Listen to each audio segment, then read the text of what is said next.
Somewhere along the way, a lot of nonprofit leaders and fundraisers start carrying a version of the story that is heavier than it needs to be. A missed goal becomes proof they should be further along. A hard year becomes evidence they're behind. An imperfect campaign becomes something they're still explaining away long after it's over. And what's so tricky is that this story can sound incredibly responsible, incredibly true, incredibly thoughtful, measured, responsible, accurate, but it's still a story. And the story you repeat changes the way people experience your leadership, your mission, your donations, your asks. It changes how you speak about progress, how you invite support. Every leader has two versions of the same moment, the wound version and the hero's version. And that's what we're going to dig into today, because the story you're telling may be costing you funding. And this is something I've seen come up a lot lately. And it's why I wanted to dedicate this episode to this idea of your hero's story. Now, we have been taught to think about the most responsible way to talk about your mission, about your work, to downplay it, to play it safe, measured, cautious, realistic, not overstate, not overpromise, not get ahead of ourselves. So what do nonprofit leaders and fundraisers do? They say things like, we're still growing, we're figuring it out. I'm just happy people donated. We didn't hit the goal, but that's okay. My favorite. I'm using favorite sarcastically. It's a tough year. It's a tough economy. It's a tough time for everyone. We're still figuring it out. Things have changed. Giving is down. All of that sounds responsible. All of it may even sound, again, true, quote unquote, but it's not neutral. That's not neutral. That is an interpretation. It's this idea of you think you're telling me an objective story, but it is just littered with subjective opinions. It is an interpretation. And more importantly, it is an interpretation that drains momentum. And this comes from a few places. First and foremost, pressure. Pressure. You are ambitious. If you're listening to this episode, you're ambitious. You want to be further along. You want to help more people than you currently are. You want to have a greater impact. So there's pressure in that ambition. You care deeply. You want to do what is right. You want to be excellent. So what do? You replay the mistakes, the missed opportunities. Maybe the funder that said not right now, or the funder that said yes, and you immediately thought, crap, I should have asked for more. The things you would do differently. Second, there's this unspoken leadership pressure to prove that you are grounded, that you are telling the truth. It's this level of transparency that is expected in the nonprofit world, right? And nowhere really else, right? So you have to just be down to the wire of quote unquote realistic, right? Realistic, not too optimistic, realistic for your board, for your donors, for your team. So what does that actually look like? That looks like you soften progress, you underestimate traction because you want to play it safe. You make the story smaller. And then you wonder why people aren't fully leaning in. Now, here is the real issue. You are not simply reporting facts. You are assigning meaning. And you are deciding what the moment means. And this is really, really important. If this sounds too esoteric or sounds too mindset-y, you probably really need this episode because you're probably avoiding it, right? But it's really important. You are not simply reporting facts. Not everything is a pie chart on an annual report, okay? So if you think everything you're saying is quote unquote objective and true and fact-based, I want you to think about what is the meaning I'm assigning to those facts. You are deciding what those moments mean. You are deciding what the high highs mean and the low lows mean.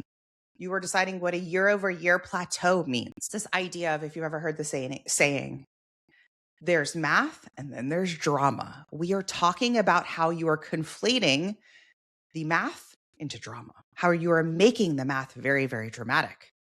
So most leaders, especially the thoughtful ones, tend to default to what we're calling the wound version in this episode today, okay? So what does the wound version look and sound like?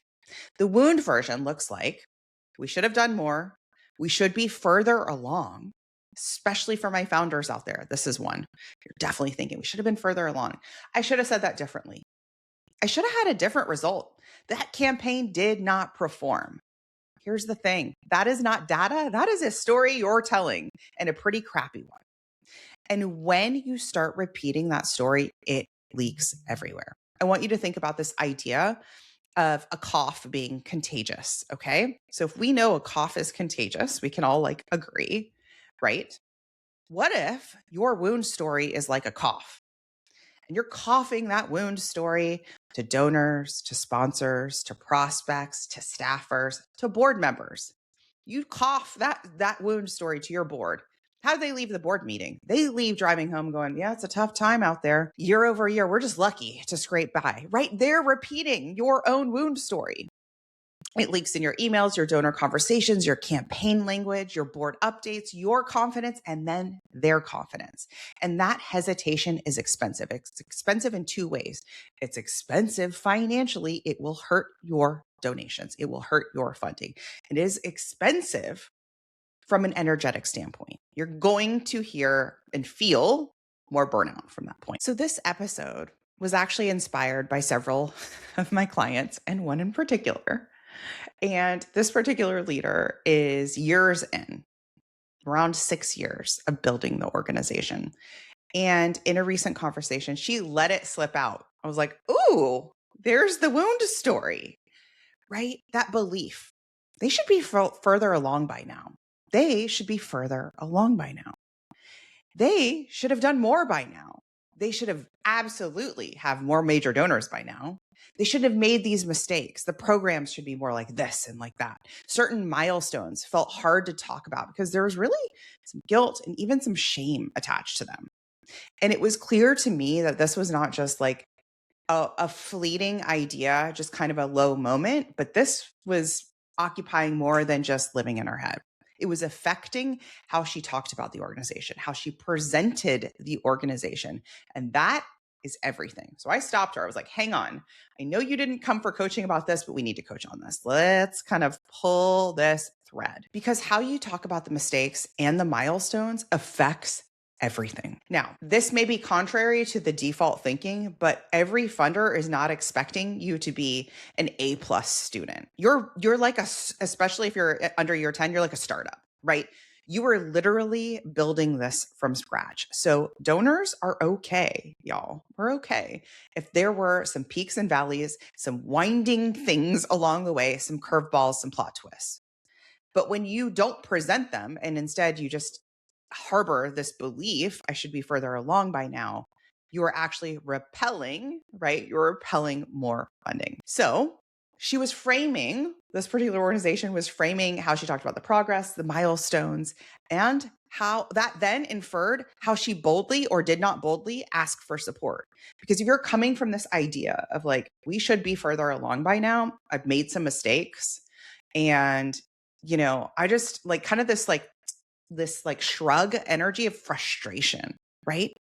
How are you going to invite somebody for their best, most generous gift confidently? You're not, because you're going to be like, dang, kind of a fail at this, right? Then I asked her, and what she thought she was doing is telling me all the facts. And then I said, let's actually look at the facts, because this to her sounded like the facts. And when you actually look at the facts of it, none of this was true, or very little.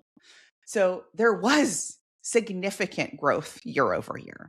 There was refinement in programs. There was an absolute growth in the quality of their board members. Like, I'm hearing some major wins, but those wins were not coming out in her story because it was all drama. It was all meaning. It was all interpretation, all wound story. And there's not a lot of upside for the people you serve when you stay in that loop of drama. So I want to take a moment and show you how that might show up in your life and in your organization.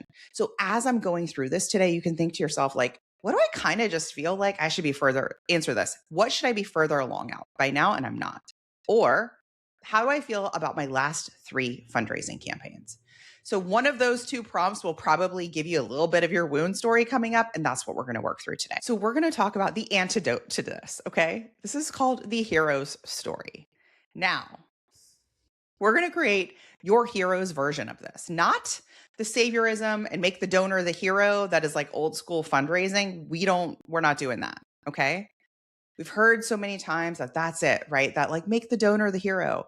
And that gets really overdone and really weird fast. I'm talking about you, your lived experience, your life, making you the hero of your own story, not somebody else's story, your story, the hero of your own story, the version of you that chose to tell yourself, invest in yourself, and expand yourself first, the version of you that is most generous, most grounded, most loving, the solid interpretation of that exact event, the version of you that you would want to be treated at, that your best friend treats you that way, right? That version of your story where you choose yourself first is not like a spin. It's as true as this like very, very sad Debbie Downer story.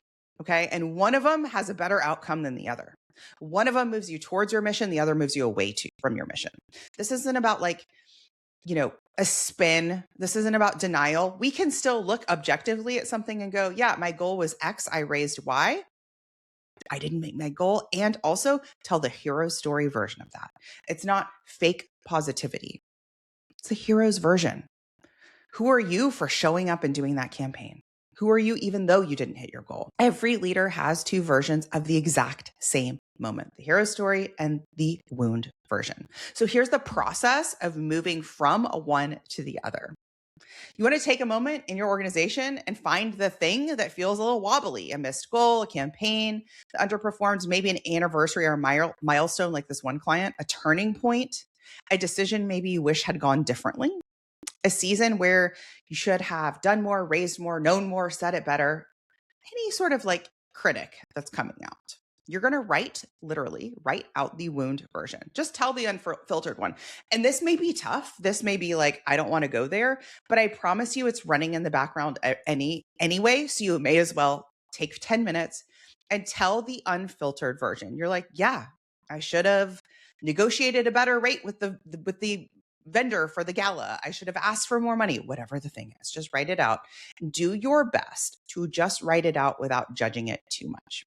So you're going to write out that, pressure or disappointment, whatever that is. Then you're going to take a pause. I would actually go physically move my body between the two, maybe go for a walk, just literally to signal to my brain and my body, we're going to tell a different version now. And then you're going to do the hero's version of the exact same story. So we have one event that we're doing both of this exercise for. And the hero's version, you're going to ask yourself a few things. What did this build? What did this reveal about me or my organization? What did this make possible? This is another true client story. We hit our goal, but we didn't hit it in the way that I thought we would. I thought more donors over here would show up and they didn't. So I'm telling myself this is kind of a fail. I'm feeling pretty flat about this. So that's her wound version. Okay. So she can ask herself, okay, what did this build? Well, I'll tell you, this built the biggest campaign she had ever run online to date, even though she hit her goal in a different way that she thought she would. What did this make possible? For this one, it made possible the fact that she now has a way to fundraise online without an event, without a grant, without some extra team, without a marketing agency. She now has a new pipeline of revenue. She now knows how to do that. What did we learn faster than most organizations ever do? That's a good one, guys. What foundation did this create? What courage did this require? I want to give that one to you like in flashing. Answer that. What courage did this require? So I think about my first client that I was telling you about at the start of this episode. What courage did it take her to build her organization and for over 6 years committed to this important, incredible work? What did that require? It's the most courage to raise nearly $1 million for this organization. Like, I'm just like, find the good, right? Find the hero, be the hero of that story. What is the result of creating that? What is the result of bringing in that funding? How has that helped the communities they serve? What momentum did this begin, even if it was imperfect? That's another good one. Because both versions are subjective. Even the one you are calling facts, that one's subjective too, right? So I hope by the end of this episode, you can kind of see the difference between, I'm thinking about like taking directions. So I could take 4 different ways to pick my children up from school, 4 different ways. And I could beat myself up that the way I chose was, the wrong way and it took too long and there was too much traffic and that thing shouldn't have happened. Or I could decide that that was the best way that showed up at the time. I could decide that now I've tried that way and now I know a better way. I could decide that back roads are slower and, surface streets are better, right? There's 1,000 ways to tell even just the data of like picking kid up from school. It's wild, but it's really important to take some time to do this work about the things that are like needling at you the most. And this matters because you're already telling a story to yourself, your team, very, very importantly, to your donors and your prospects. You can come back, shoulders back, and you could say, you know what, we plateaued year over year, and you could make that the saddest wound story ever. Or you can say, guess what? This was our year. The past 12 months was our year of plateauing and getting ready for the next evolution as we scale up a new program. The past year was where we brought in 3 incredible board members, right? And now we're ready to, like, there's 1,000 ways you could tell that story that wasn't like, I'm a bad person, I failed. Really important to your board. So the question is, which version are you telling? Are you telling the wound version? Are you telling the heroes version? Because donors don't invest either in that like gray area where you're like, well, half my story was like in this version, half my story was in the other version. Then they are confused and they do not rally around hesitation or confusion. They do not want to support that. They don't feel that momentum with you as the leader who is quietly apologizing for existing. Because give me a Fortune 500 company that was perfect last year. I cannot think of one. They have iterated, they have tried, they have evaluated, they have pivoted. This is part of being in business. So it's really important to think about your donors as investors. What do they need to hear? What do they lean into? What do they need from you? They respond to that leadership and that conviction and that confidence. I want to share an idea that resonated with me. The moment it happened, it was just one of those stories that like is always on my mind when I think about founders and leaders who have had misses and how they responded and reacted. Jenny's ice creams is a good one. So Jenny's is a higher end ice cream where you can buy one single pint of ice cream for $12, y'all. So this is a higher end ice cream. And I remember when she had a listeria outbreak that forced a major shutdown many years back. And that could have been a defining wound story for her. It could have been a story of failure. It could have been a story of retreat. It could have been a story, honestly, of like doors closing loss, right? But that's not how she led it. She led it as transparency, as ownership, as learning, as rebuilding, as improving.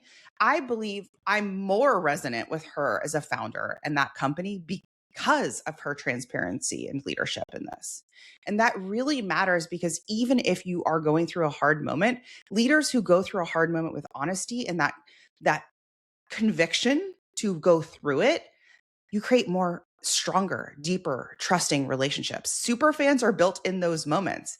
So not in the polished, perfect chapter where everything is just rainbows and daisies, right? Her hero story is because of that moment.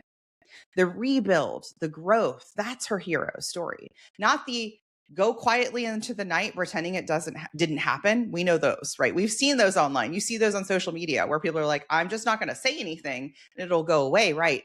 No, owning it is such a cool way. It's such a strong way of handling those inflection points, deciding what the hard part means. So this is the part where I really want you to lean in and listen, because this may be showing up and you don't even realize it. And you think you're just being honest. So I'm going to give you some examples of what you might be saying internally or externally that is a red flag. You may be stuck in this wound story. So we only raised $18,000, but our goal was 25. The campaign did not perform. We tried it already. Our list is small. We do not really have any major donors yet. We're still figuring things out. Oh, I really don't like that one. We are still figuring things out. That's kind of a bummer, isn't it? It's like, it's so diminishing who you are and what you've created. It's such a diminishment of your success, whether you're in year 1, year 10, or year 50 of your organization. Don't say that. Don't say that. It's been kind of a hard year. We're behind. We should be further along. None of that is neutral. That's the wound version talking. And when you assign meaning in a way that shrinks your story, you're again repelling the people you most want to bring in. And when you do that, you're also training everyone around you to see you and your organization through that same lens, through the lens of like, they're just trucking along. It's like very like, it's very like almost condescending. So don't do that. Don't do that. You don't want to perceive yourself that way, your organization that way, right? Don't do that. So let's look at the exact same version, but with the heroes version in practice, those same moments. How about this?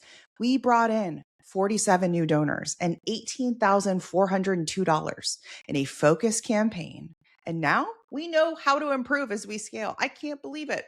$18,000, our biggest milestone to date. You can have something that is both your biggest milestone to date and also still not hit your goal and celebrate it. Did you know that? This campaign showed us what messaging connected and what did not. That is valuable.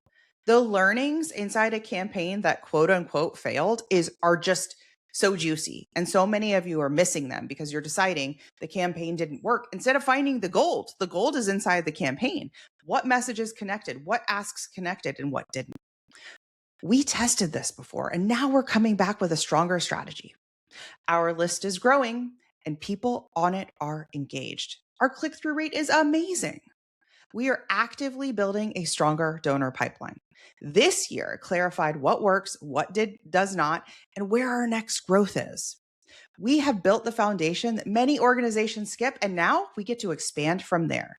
Same facts, different meaning, different energy, different leadership. Do you see that? And if you're thinking, I don't want to sugarcoat things. Good. Don't. You shouldn't. This isn't about pretending. This isn't about bypassing reality. This isn't about making everything sound shiny. It's about refusing to default to a story that weakens your leadership, that weakens who you are, that weakens your success. And another thought you might be having is, won't people see through that? No, they will not see through your transparency, through your commitment, through your grounded leadership. What they do feel is hesitation when you're minimizing your work, when you sound unsure, when you sound like you're just like kind of doing a hobby on the side, right? When you sound and lament at how hard it is, right? They feel when your language quietly communicates disappointment instead of direction. Really important here. So it's really important that you decide, do I want to be a grounded, sturdy leader who's confident in where we're going and confident in where we've been? So before your next campaign, your next donor meeting, your next staff update, your next board conversation, your next email ask, pause and ask yourself, what story am I telling about me, the leader, the fundraiser, the marketer in this moment? Is it the wound version? Is it the heroes version? If it's the wound version, take 5-10 minutes and rewrite it. Not to perform, not to impress, not to manipulate, to lead, to be the version of you want to be like meet the best version of you. The best version of you who makes the most impact is not the one who's like, it's just so hard. I'm just so bad. The version of you that runs, let's think about Scott Harrison, $100 million nonprofit charity water. How many times do you think he sits in front of a funder, he sits at a board meeting and sits and tells his sad wound version of a campaign? No, he's not inspiring anyone with that version. He is telling his version, his hero's version. Those are the stories that bring people in. And the result of those stories are $100 million organization in a pretty short amount of time. It's really, really important. So if this is showing up inside your campaigns, maybe you're building momentum, but you stall quietly. Maybe you don't have the tactics or strategies you need to join the sprint method, because this is where we teach you how to raise 5 figures online without grants or raffles or galas, a true campaign in a short period of time. That's the sprint method. And inside the Purpose and Profit Club is where we do the deeper work, where we actually do more than refine a single campaign, rolling your entire communications, fundraising, and leadership strategy together. This is where we do the mindset work and the tactical work together, because you are trying not just to build your next fundraiser, you're building a fundraising engine. And that requires a leader who knows how to choose your hero's version and then communicate it consistently. You need both. You can go to splendidatl.com/start for details about both of those programs and where you're the right fit. If you're wondering, you can always reach out to me, send me a message or a DM over on LinkedIn, and I'm happy to support you and show you where I think you will see the most traction for your organization. I'll see you in the next one.